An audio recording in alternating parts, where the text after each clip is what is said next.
Welcome to the next DFR tutorial on our resources here on the Daily Fantasy Rankings website. I've got Hef here again to talk about player out. Hef, what am I looking here on this beautiful table of here?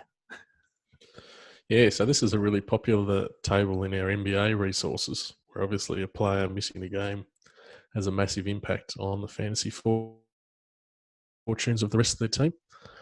So we're running some data on the AFL, and we think there's also a bit of gold to be found when players are in or out, and how that can affect the roles of their teammates. So we've knocked up a table here, which can hopefully be a really handy resource when someone is out of the team with injury or suspension, and we can look who's going to benefit from their absence.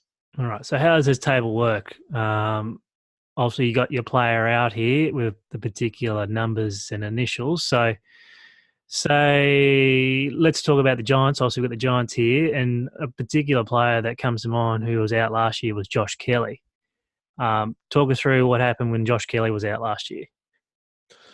Okay, well, one thing we know from last year that Tim Taranto was a guy who stepped up in the midfield for the Giants. Mm-hmm. So we can use this table here and really analyse what happened when Kelly was in and out of the team and what that meant for Taranto.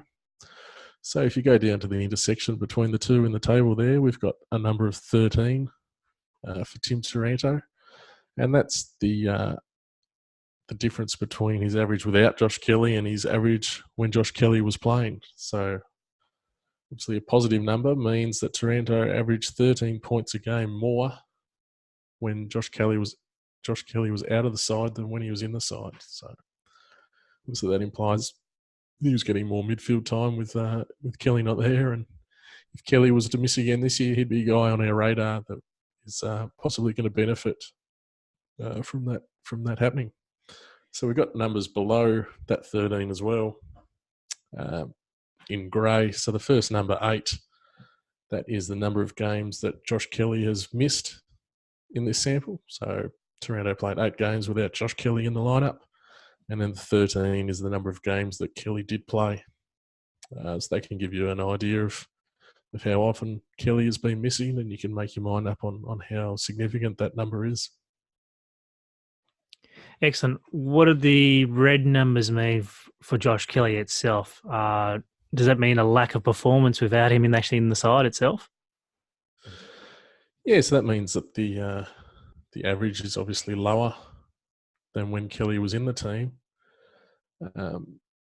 So you'll notice a few of those midfielders, Hopper, Cornelio, Whitfield, they all tended to suffer without Kelly in the team. So there could be any number of factors for that.